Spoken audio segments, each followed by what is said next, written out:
এটা হলো বিছানাকান্দি, দেখতেছি পাচ্ছি আমাদের যে আপুরা ছবি উঠাচ্ছে। শুধু পাথর আর পাথর, চারিদিকে শুধু পাথর আর পাথর।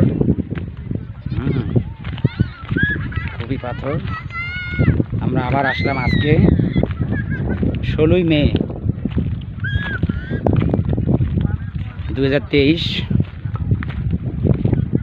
আমাদের অফিসের কলিগদের সাথে।